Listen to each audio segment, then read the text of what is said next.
رب العالمین والصلاة والسلام علی رسول الامین وبعد. خواتین و حضرات، آج آپ کے سامنے انشاءاللہ حضرت موسیٰ اور حضرت خضر کے واقعے کو ذکر کیا جائے گا. ایک مرتبہ حضرت موسیٰ علیہ السلام سے ایک آدمی نے پوچھا کہ اس وقت روئے زمین میں سب سے بڑا جانکار کون ہے؟ تو حضرت موسیٰ علیہ السلام نے کہا کہ سب سے بڑا جانکار علم والا میں ہوں. اللہ رب العالمین کو یہ جملہ پسند نہیں آیا.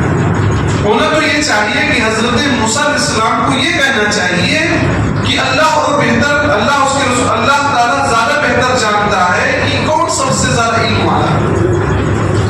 تو اللہ تعالیٰ نے حضرت موسیٰ علیہ السلام کی گرفت کی اور کہا مجمع البحرین میں میرا ایک بندہ رہتا ہے،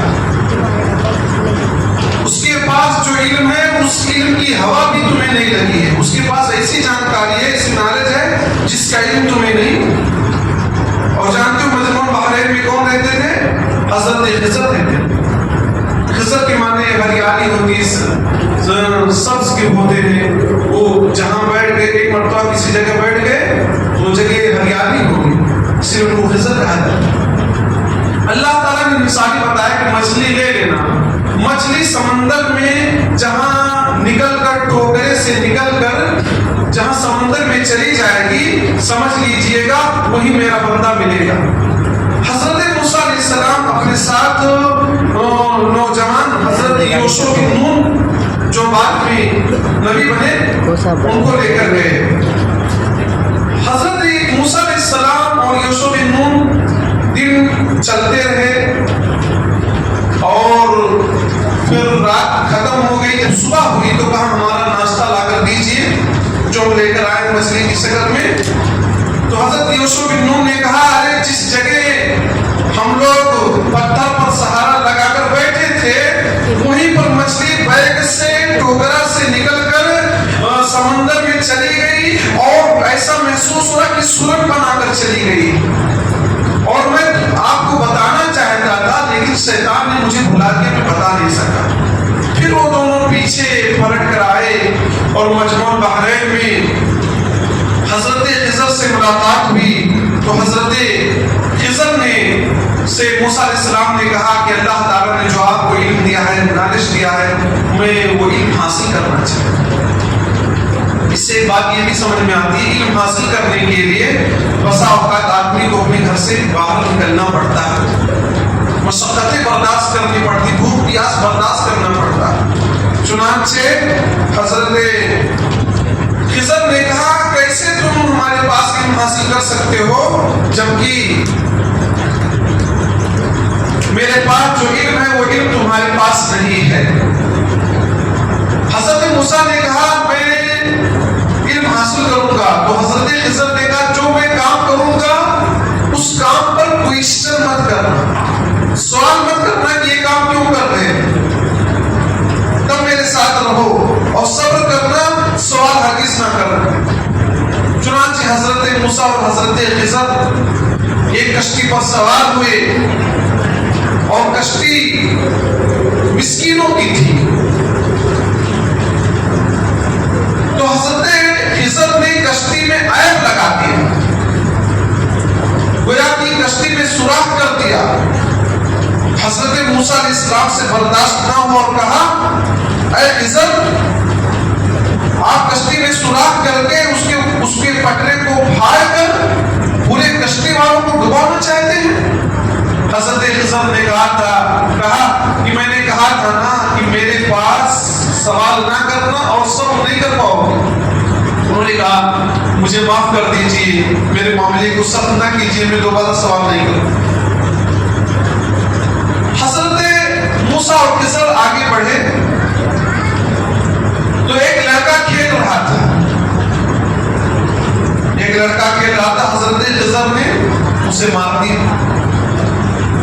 حضرت موسیٰ علیہ السلام نے اعتراض کر دیا کہ آپ نے ایسے لڑکے کو مار دیا جو بے قصور تھا، اس کا کوئی جرم اور گناہ نہیں تھا، اس نے کسی کو مارا نہیں تھا. بدلے میں بھی کہ نہیں اس کو آپ نے مار کیوں دیا؟ آپ نے تو بہت بڑا خضر نے پھر ڈانٹا کہ میں نے کہا تھا کوئسچن مت کرنا، سوال مت کرنا، تم میرے ساتھ ہرگز سب نہیں کر پاؤ گے۔ موسیٰ علیہ السلام نے کہا کہ آخری مرتبہ چانس دے دیجئے، اب میں سوال نہیں کروں گا، اگر میں نے سوال کر دیا تو آپ اپنی مجلس سے ہمیں دور کر دیجئے، گویا کہ ایک حساب سے کہہ سکتے اپنے مدرسے سے نکال دیجئے گا۔ چنانچہ حضرت موسیٰ اور خضر ایک گاؤں میں گئے، اس گاؤں میں اتنے بزرگ نیک لوگ گئے ہیں حضرت موسیٰ جیسے نبی اور خضر کے بارے میں گرچہ اختلاف، کچھ لوگ کہتے نبی، کچھ لوگ کہتے ولی، بہرحال دو بزرگ ہستیاں ایک گاؤں میں گئی، ان لوگوں سے کھانے کا مطالبہ کیا۔ اس گاؤں والے اس قدر بدبخت تھے کہ ان دونوں کی ضیافت نہیں کیا، کھانا پانی تک نہیں دیا۔ اب ذرا سوچ سکتے کہ وہ گاؤں والے کتنے خراب رہے ہوں گے کہ وقت کا نبی اس گاؤں میں چلا جائے اور اسے کھانا پانی نہ ملے۔ یہ سمجھ لیجیے کہ وہ گاؤں والے کتنے بگڑے ہوئے تھے، دل سے کتنے دور تھے۔ حضرت خضر نے دیکھا ایک دیوار ہے جو ٹیڑھی ہے، گرنے والی ہے۔ حضرت خضر نے اس دیوار کو سیدھا کر دیا۔ حضرت موسیٰ علیہ السلام نے کوئسچن کیا، سوال کیا، اگر آپ چاہتے تو کیش لے کر یہ کام کرتے، فری میں نہ کام کرتے۔ حضرت موسیٰ جانتے تھے کہ یہ گاؤں والے کھانا پانی تک نہیں دیے ہیں، ان کا کوئی کام فری میں کیوں کریں؟ تو حضرت خضر نے کہا یہ ہمارے اور تمہارے جدائی کا وقت آ گیا ہے، آپ ہمارے پاس زیادہ گھر تک نہیں رہ سکتے، اب ہماری اور آپ کی جدائی کنفرم ہے۔ لیکن میں یہ بتا دوں کہ میں نے جو تینوں کام کیے ہیں اپنی جانب سے نہیں کیا، اللہ کی جانب سے میں نے یہ کام کیا، اور تینوں کام کا مقصد بتلایا، اور بتلایا کہ جس کشتی میں ہم سوار تھے اور کشتی بڑی اچھی تھی، میں نے اس کو عیب دار بنا دیا، عیب والا بنا دیا، سوراخ کر کے اس میں کمی کر دیا، اس وجہ سے وہ کشتی مسکینوں کی تھی، کشتی مسکینوں کی تھی، مسکین کا گزر بسر اسی پر ہوتا تھا۔ اور اس سمندر کے اس پار ایک بادشاہ تھا جو ہر اچھی کشتی کو چھین لیا کرتا تھا۔ اگر میں اس کو عیب دار نہ بناتا تو اس کشتی کو وہ بادشاہ چھین لیتا تو کس کا نقصان ہوتا؟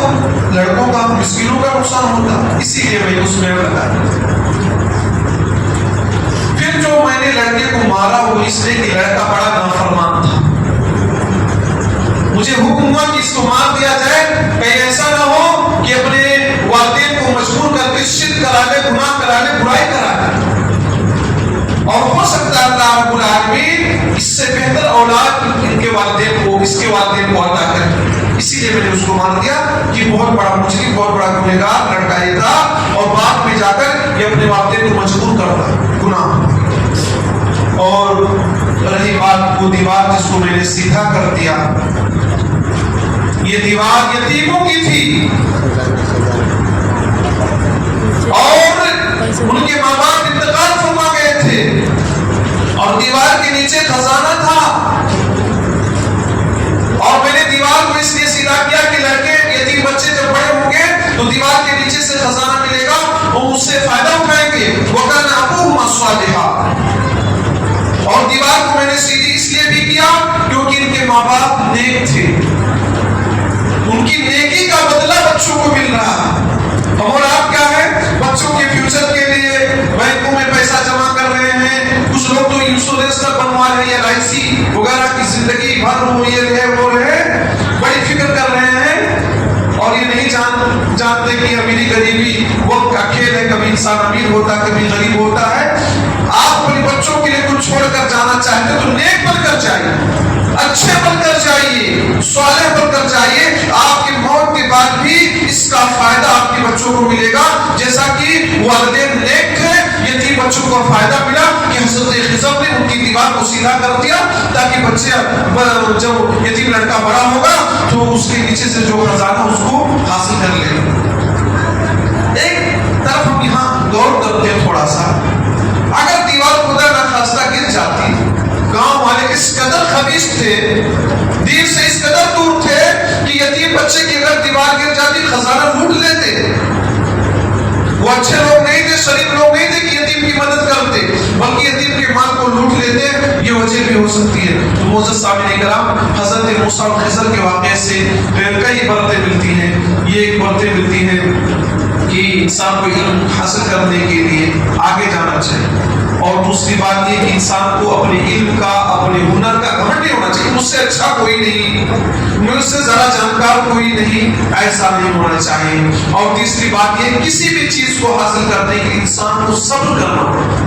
آپ کوئی بات سیکھنا چاہتے ہیں تو صبر کرنا پڑے گا، ٹائم لگانا پڑے گا، بیٹھنا پڑے گا، سننا پڑے گا، تب آپ کو یہ علم آئے گا۔ اور چوتھی بات یہ ہے کہ انسان کو انسان کے کام آنا چاہیے، جیسے کہ حضرت خضر نے یتیموں کی کشتی بنا کر دراصل ان کی خدمت کرنے کا، ان کے کام آنے کا کام کیا۔ اسی طرح سے وہ دیوار کو سیدھا کر کے مخلوق کے کام آ گئے۔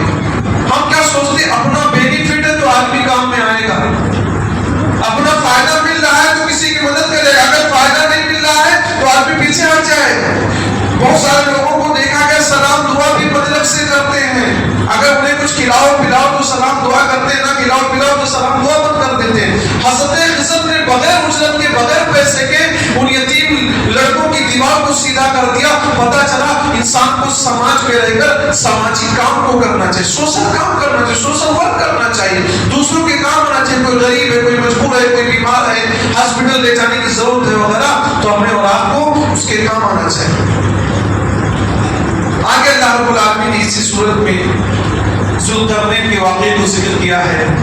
آپ جانتے ہیں ذوالقرنین کا واقعہ، مشرکوں نے اللہ کے نبی سے 3 سوال کیا تھا۔ روح کے بارے میں سوال کیا تھا، اصحاب کہف کے بارے میں بتلایا تھا، پوچھا تھا، ذوالقرنین کے بارے میں پوچھا تھا۔ تو حضرت محمد مصطفیٰ صلی اللہ علیہ وسلم نے کہا کل بتا دوں گا، کل آنسر دے دوں گا، اور 15 دن تک وہی نہیں آئے۔ اللہ نے نبی کی گرفت فرمائی اور کہا وَلَا تَقُولَنَّ لِشَيْءٍ إِنِّي فَاعِلٌ ذَلِكَ غَدًا، اے نبی جب کوئی کام کرنا ہو تو یہ انشاءاللہ ضرور کہہ لیا کرو، اگر اللہ چاہے گا تو میں کل بتا دوں گا۔ نبی نے یہ جملہ نہیں کہا کہ 15 دن تک وہی نہیں آئے۔ پھر بعد میں اللہ تعالیٰ نے بتلایا تو روح کے بارے میں بتلایا کہ روح یہ اللہ کے حکم سے ہے، اور اصحاب کہف کا واقعہ ذکر کیا جا چکا۔ ذوالقرنین دراصل کہتے ہیں 2 سیخ والے، ایک ایسا بادشاہ گزرا ہے جو مشرق و مغرب کا سفر کیا ہے، اللہ نے اسے فتوحات سے نوازا، بڑا خدا ترس بولا تھا، غیر خسرو سے کہا جاتا ہے، بڑا نیک تھا۔ اللہ فرماتا ہے اِنَّا مَكَّنَّا لَهُ فِي الْأَرْضِ، ہم نے اسے زمین میں قدرت عطا کی تھی، اسے حکومت عطا کی تھی، وَآتَيْنَاهُ مِنْ كُلِّ شَيْءٍ سَبَبًا، اور ہر چیز کا ہم نے اسے راستہ اور سبب دکھلایا تھا۔ ایک مرتبہ وہ راستے کے پیچھے چلا اور مغرب میں آخری اینڈ پہ پہنچ گیا۔ جہاں پہنچا وہاں سورج ڈوب رہا تھا اور کیچڑ والے تالاب میں ڈوب رہا تھا، ایسا محسوس ہو رہا کہ سورج یہی ڈوب رہا ہے۔ جب آپ سمندر کے پاس جائیں، کہیں آپ کہیں سمندر کے پاس جائیں، بڑا تالاب ہو تو ایسا منظر آتا کہ لگتا سورج یہی ڈوب رہا ہے، جبکہ وہاں سورج ڈوب رہا نہیں ہوتا۔ وہاں ایک قوم کو پایا، اس قوم نے ذوالقرنین سے کہا اے ذوالقرنین آپ چاہیں تو عذاب دیں، آپ چاہیں تو ان کے معاملے میں بھلائی کا معاملہ کیجیے۔ تو ذوالقرنین نے کہا اگر یہ لوگ ظلم کریں گے تو ہم ان کو عذاب دیں گے، لیکن اگر یہ ایمان لے آئے، نیک عمل کرے تو اللہ رب العالمین انہیں بہترین بدلہ دے گا۔ یہ مغرب کا سفر تھا۔ پھر وہاں سے نکل پڑے مشرق کے، جہاں سورج طلوع ہوتا تھا، اور سورج جب طلوع ہوتا تھا ایسی قوم تھی غریبی کی یہ حالت کہ ان کے بدن پہ لباس وغیرہ تک نہیں تھی۔ وہاں پہنچ گئے، پھر وہاں سے شمال کی جانب رک کیا، شمال کی جانب رک کیا تو 2 پہاڑ تھے اور 2 پہاڑوں کے بیچ میں ایک درہ تھا، کھائی تھی۔ وہاں ایک قوم سے ملاقات ہوئی، وہ قوم ذوالقرنین کی بھاشا کو لینگویج کو نہیں سمجھتی۔ ان لوگوں نے ذوالقرنین سے مطالبہ کیا۔ اب کیسے مطالبہ کیا؟ اللہ نے بتلا دیا یا کوئی اور ذریعہ؟ بہرحال ان لوگوں نے کہا کہ اے ذوالقرنین یہاں یاجوج اور ماجوج رہتے ہیں اور یہ بہت فساد مچاتے ہیں، آپ کو ہم پیسہ دے دیں، ٹیکس دے دیں، اور تو ہمارے لیے اس درہ کو, اس کھائی کو پیک کر دیجیے تاکہ یاجوج ماجوج یہاں نہ آ سکے. حضرت ذوالقرنین نے کہا اللہ نے مجھے جو وسائل دیے, جو اسباب دیے میرے پاس جو بہت بہتر ہے, ہمیں آپ سے پیسوں کی ضرورت نہیں, لیکن آپ لوگ کام کیجیے, محنت کیجیے. لوہے کی چادروں کو طلب کیا, لوہے کی چادروں کو طلب کیا, اور دیوار جب اوپر ہو گئی کہا آگ لگاؤ, آگ جلاؤ, اور آگ میں اس کو پگھلایا گیا اور تانبا ڈالا گیا. اس کے بعد اس کو مضبوط بنا دیا. کہا اب یاجوج ماجوج یہاں نہیں آ سکتے, لیکن جب میرے رب کا حکم آئے گا تو یہ ٹکڑے ٹکڑے ہو جائے گا اور یہ پہاڑ ٹوٹ جائے گا. یاجوج ماجوج کے بارے میں کچھ باتیں آپ لوگوں کے سامنے ذکر کر لوں. یاجوج ماجوج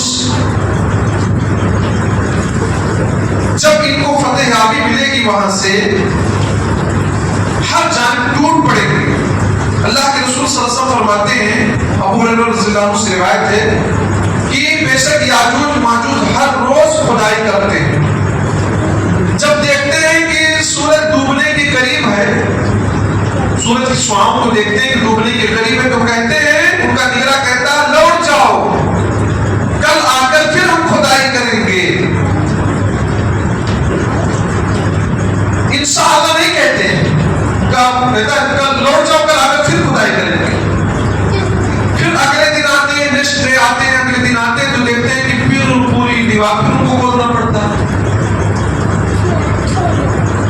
پھر ایسے ہی معاملہ چلتا رہتا ہے. اللہ کے نبی صلی اللہ علیہ وسلم فرماتے ہیں جب قیامت قریب ہو جائے گی اور اللہ رب العالمین یاجوج ماجوج کو وہاں سے نکالنا چاہے گا, تو ان کا نگراں کہے گا کہ لوٹ جاؤ, کل انشاءاللہ پھر ہم آئیں گے, اس کی کھدائی کریں گے. جو آئیں گے تو جتنا کھود کر گئے تھے اتنا ملا رہے گا, اور پھر کھدائی کر دیں گے. پھر کیا ہے, وہاں سے جب نکلیں گے پوری دنیا میں تباہی مچا دیں گے, پوری دنیا میں تباہی مچا دیں گے. سب لوگ ان کے سر سے بچنے کے لیے ٹیلوں میں بند ہو جائیں گے. جس بھی پانی میں جائیں گے, تالاب کے پاس جائیں گے, تالاب کے پانی کو ختم کر دیں گے, بہت فساد مچائیں گے, بہت آتنک مچائیں گے, اور آسمان کی جانب تیر پھینکیں گے تو کہیں گے وہاں سے تیر میں کچھ خون جیسی چیز لگی ہوئی ملے گی, تو کہیں گے ہم نے دنیا پر بھی قبضہ پا لیا اور آسمان پر بھی قبضہ پا لیا. اہل ایمان دعائیں کریں گے, اہل ایمان کی دعاؤں کی وجہ سے اللہ رب العالمین ان کے اندر کیڑے مکوڑے پیدا فرما دے گا, ان کی گدیوں میں کیڑا پیدا فرما دے گا جو انہیں قتل کر دے گا. اور ایک جگہ اللہ کے رسول صلی اللہ علیہ وسلم فرماتے ہیں کہ قسم ہے جس کے ہاتھ میں میری جان ہے, یاجوج ماجوج اس قدر فساد پھیلائیں گے اور جانوروں کا گوشت کھائیں گے کہ جانور ان کے مرنے کے بعد شکر ادا کریں گے. جامع ترمذی کے اور ابن ماجہ کی روایت. جبکہ نواس بن سمان کی روایت میں صراحت ہے کہ رسول اللہ نے فرمایا کہ یاجوج ماجوج کا ظہور عیسیٰ علیہ السلام کے دور میں ہوگا. تو یاجوج ماجوج ایک بہت خطرناک قوم ہے. بہرحال اس واقعے میں کئی غلطیں ہمارے پاس بھی موجود ہیں کہ انسان کو اپنی طاقت کا غلط استعمال نہیں کرنا چاہیے.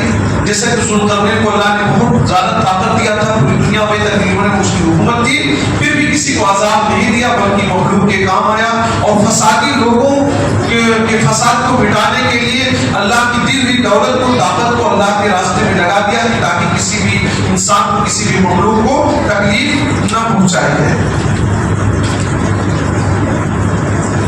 آگے اللہ رب العالمین نے ذکر کیا ہے قرآن مجید اور ذکر کے تعلق سے, وَمَنْ أَعْرَضَ عَنْ ذِكْرِي فَإِنَّ لَهُ مَعِيشَةً ضَنْكَ.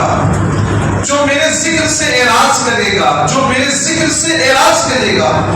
ذکر میں اللہ کا ذکر بھی آتا ہے, اللہ کا ذکر سبحان اللہ, الحمدللہ, اللہ اکبر. سے بخاری کی روایت ہے کلمتان حبیبتان الی الرحمن ثقیلتان فی المیزان سبحان اللہ بحمدہ سبحان اللہ العظیم. کلمتان خفیفتان علی اللسان, دو کلمے ہیں جو زبان پر بہت ہلکے ہیں, ثقیلتان فی المیزان، میزان میں بھاری ہوں گے. سبحان اللہ بحمدہ سبحان اللہ العظیم. اس کو یاد کر لیجیے، اللہ کا ذکر کرتے رہیے، سبحان اللہ کہتے رہیے، الحمدللہ کہتے رہیے، اللہ اکبر کہتے رہیے.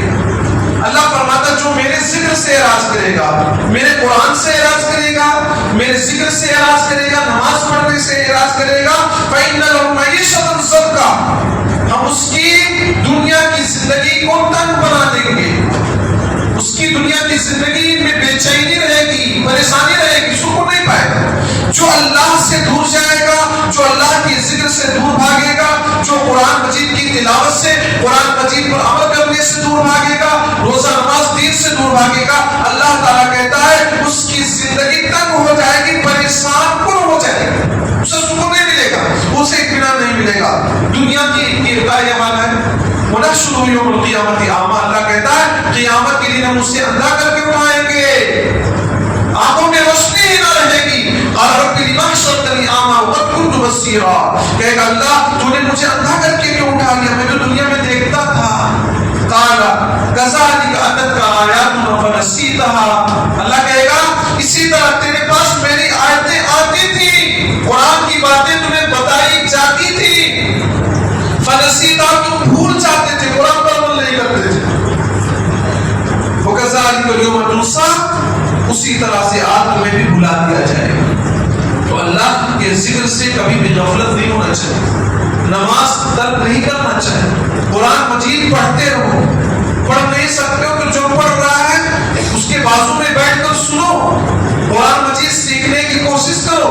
کچھ لوگ بہانہ کر دیتے ہیں کہ قرآن مجید ہم کیا سیکھ سکتے ہیں. آپ جانتے ہیں اللہ کے نبی صلی اللہ علیہ وسلم پڑھنا لکھنا نہیں جانتے تھے. 40 سال کی عمر میں نبوت ملی اور فرشتے نے بار بار جب زور سے دبایا جبریل امین نے، تب آپ کو پڑھنا آیا. ابو بکر صدیق، عمر بن خطاب، ان لوگوں نے قرآن مجید کو کب سیکھا؟